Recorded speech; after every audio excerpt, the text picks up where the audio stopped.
First off, allow me to say, Paddy, it's a pleasure connecting with you. I should say thank you so much for your time, and I'm looking forward to this conversation as well. Thank you. Allow me to start. I mean, remember, there are 4 authors to this book, Paddy, The Phoenix Encounter Method. It's a brilliant book. I was reading it as smiling and thinking about the many situations that can benefit from this.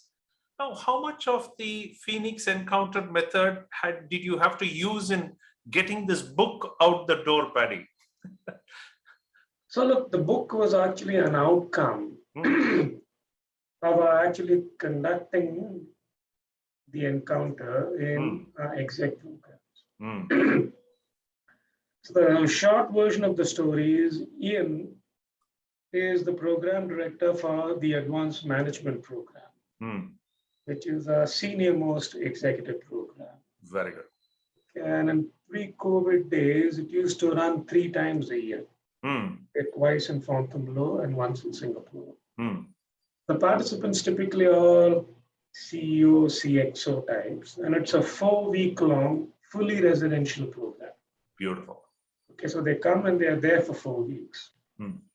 And what was happening, and this was about, I would say, 2016, 2017, is more and more of these people were coming into Ian as program director and saying, look, and I hear about the cloud, I hear about IoT, I hear about robotics, I hear about AI. Now here I am, the CEO of, let's say, a very, very interesting chemicals company in Mittelstadt in Germany. I'm a chemical engineer by training. I have a PhD. Now, what the hell do I make of all of these things? Okay, so how might this impact me? How should I think this through? So is there anything that you could put together that would basically say beyond, that's AI, very interesting. Robotics, very interesting. 3D printing, very interesting.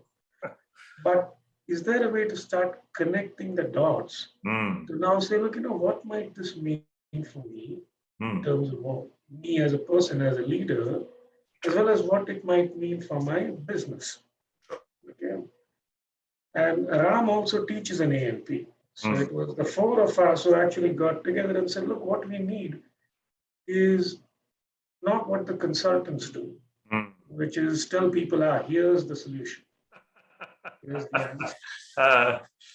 But instead, I suspect what people want is a way to let them think through this, because at the end of the day, the solution has to be grounded in their context.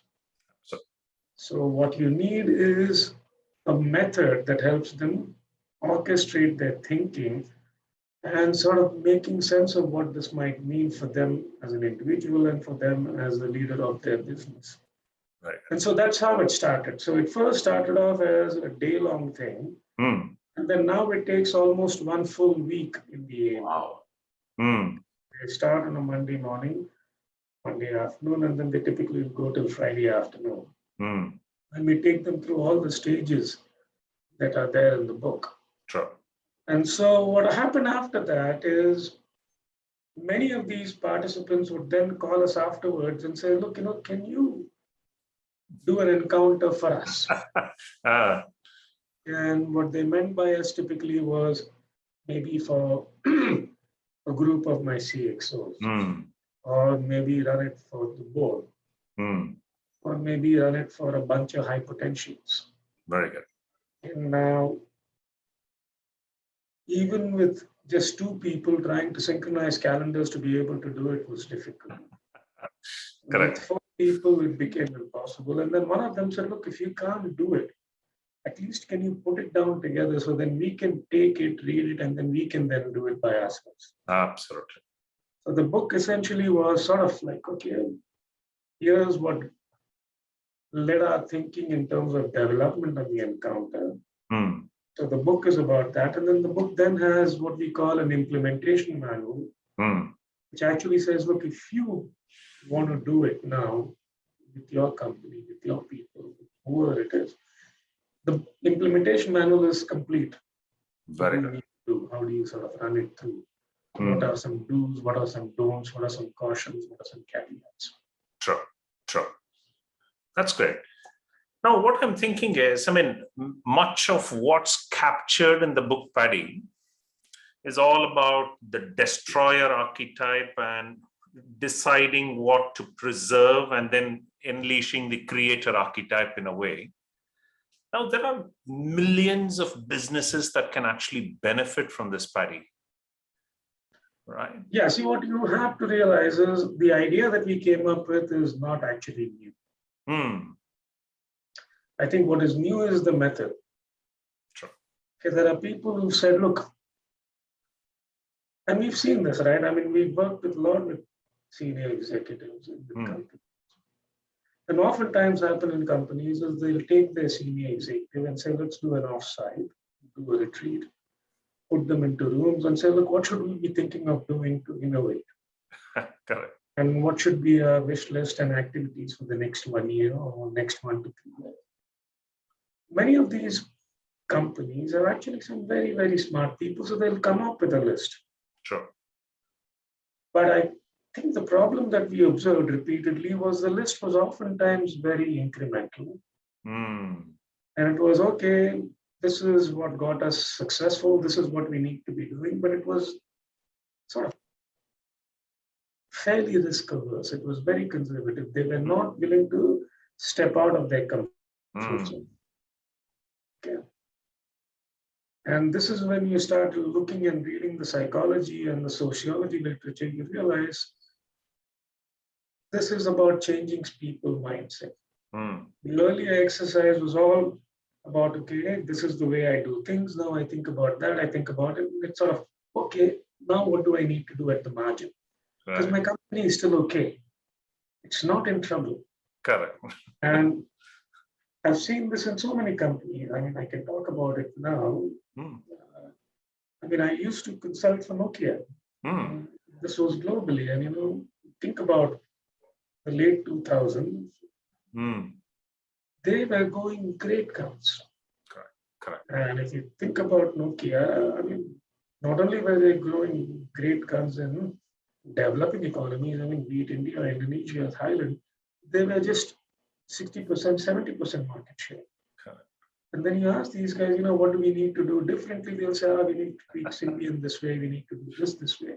And realize they actually had a smartphone even before Apple came up with a smartphone. Exactly. You could have that communicator, which out and you could do things. Correct. It was cumbersome, and the whole mindset was an operator-driven mindset. What can we do working with the telcos? How do we do it in a way the telcos? Whereas what you had was Apple coming in and saying, look, I'm going to think completely differently. Now you get the Nokia guys to say, look, can you imagine a world of doing business where you don't have an operator? I was like, excuse me, what are you talking about? Correct. Can you think of something which doesn't require the Symbian but requires something else? And it turns out, if you look at Nokia's numbers, even after the launch of iPhone, it actually went up for a couple of years. And then obviously it just fell down the cliff. Absolutely. So the whole issue that we've seen is the mindset. So it all starts with changing the mindset. That's why we say, look, one way to get them to change the mindset is to say, look, you've been taken out of your old job and you have now given me a new job. And this new job, you have unlimited resources. You're not constrained at all. Best of talent, you have all the money, and you have just one objective. What can you do to kill your old business? And now, if you look at the list of things they come up with, it looks very different from the list they came up with when they went to the offsite retreat, where they were asked, how should we be innovative? Absolutely. Okay, and so this goes back.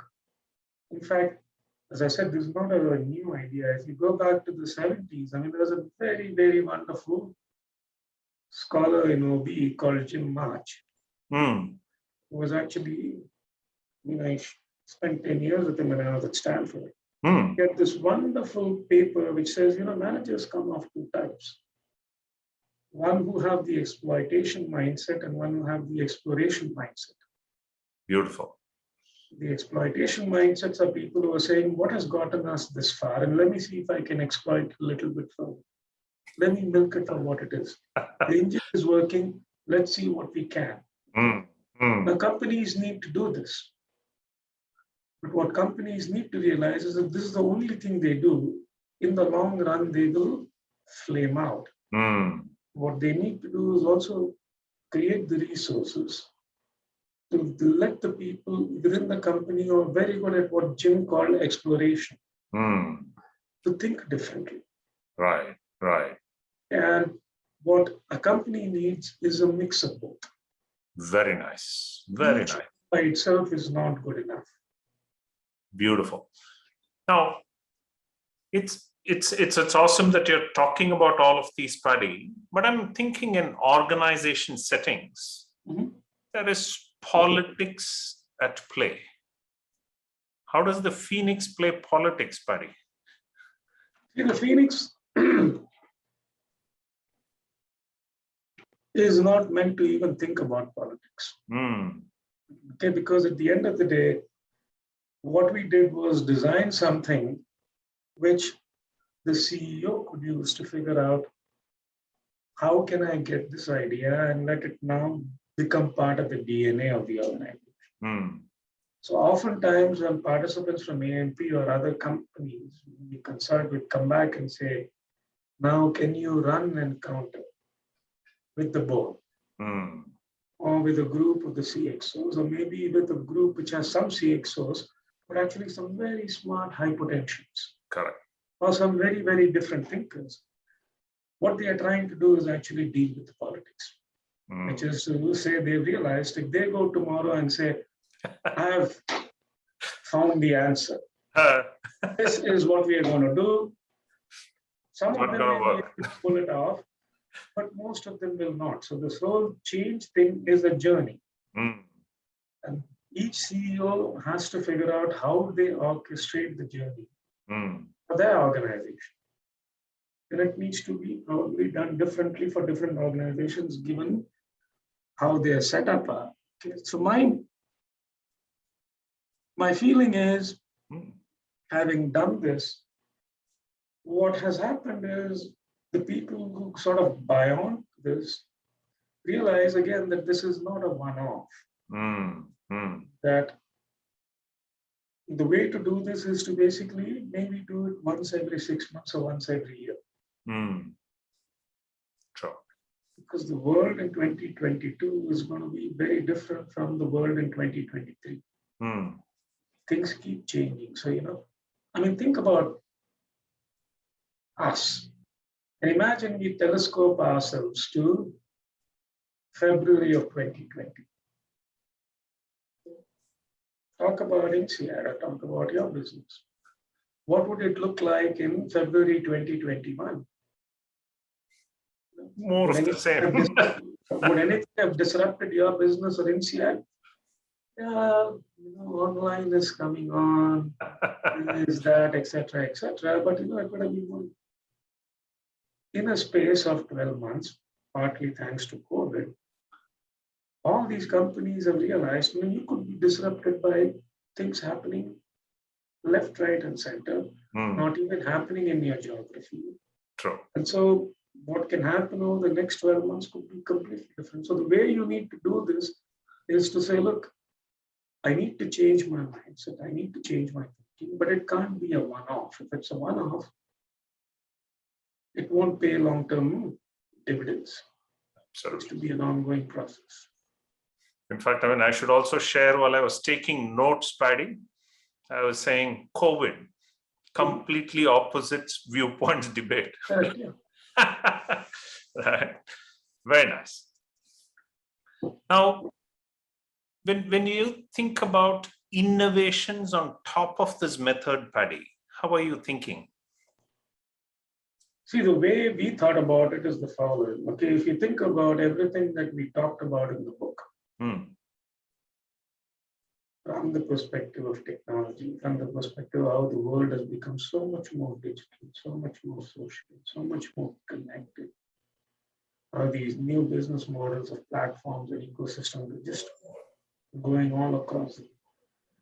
Everything that was in the book has probably become obsolete. Okay. So what you need to do is to basically realize that what we call scanning is something that anybody and everybody needs to do.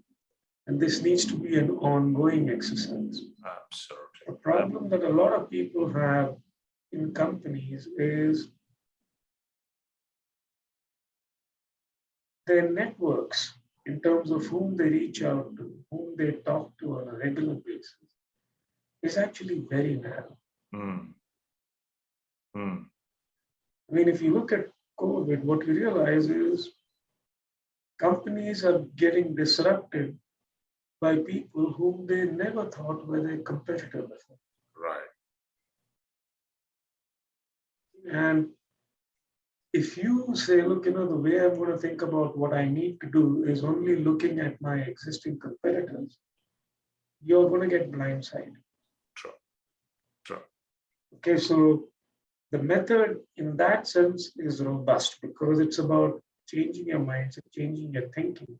It doesn't give you a solution. It says, here are some habits you need to pick up. Practice these habits, sort of create a much more diverse network. Keep asking what's new. And then based on that, what's new, what if?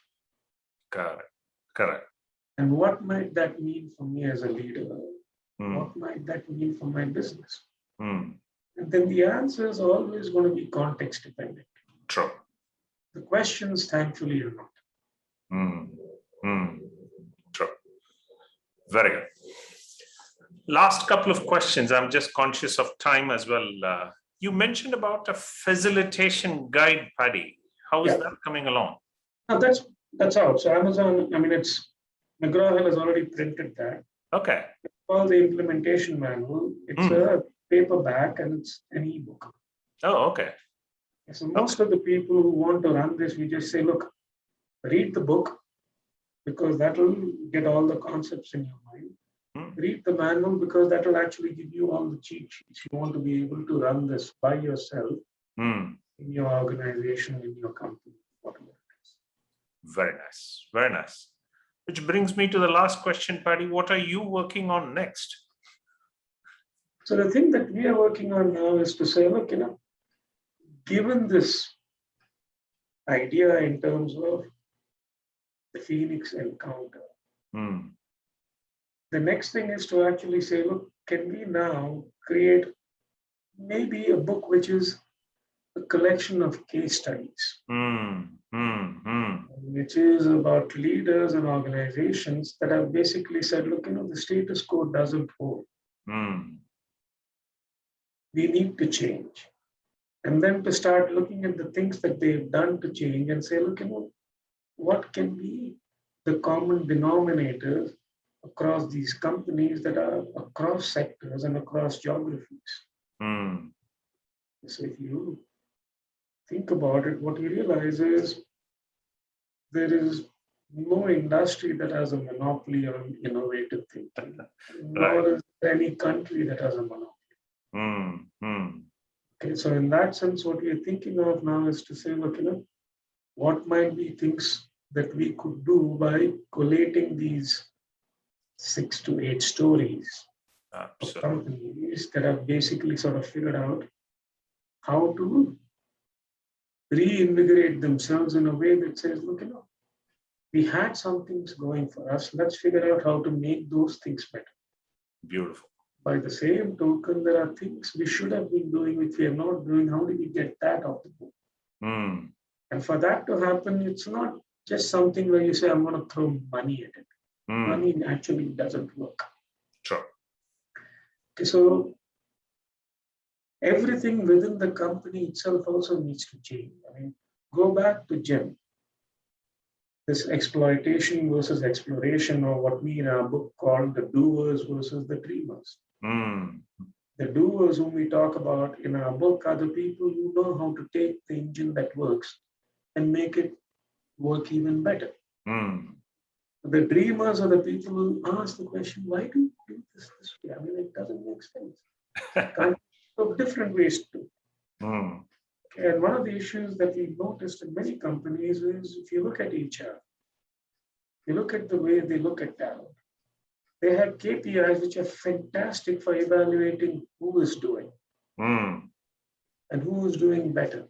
And they have fantastic systems for rewarding these people, which they should. But if you ask them, have you thought about who are the dreamers in your organization? That's way down in the organization. How do you spot them? And what kind of KPIs would you create for them? Those are actually much harder questions. Exactly. So these guys will come up with ideas, out of 10 ideas, 6 will flop. Maybe 2 will sort of tread water. It will be 1 or 2 that will be out of the world.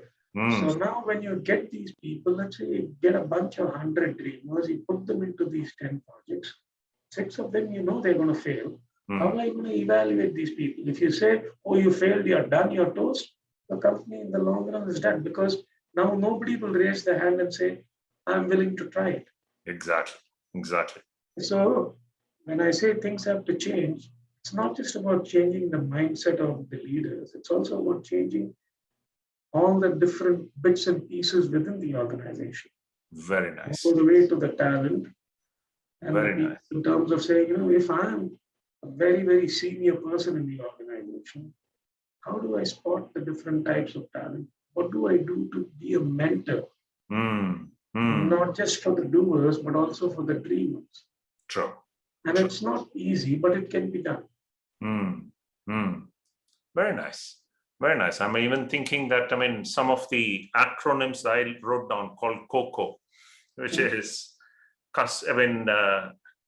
companies that don't change, companies who are overconfident, companies who are cautious, right? Who are overwhelmed, right? Those could be ways to bracket companies in different phases.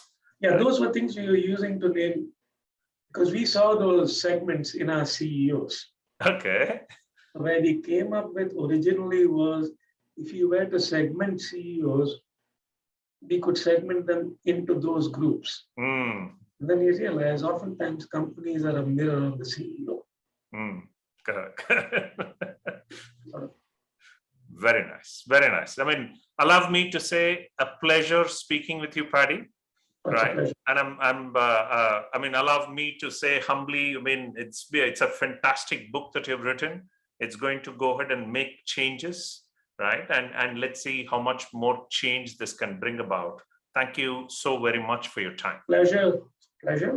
All the very best to you, and hopefully in a few weeks' time we can meet in person. 100%.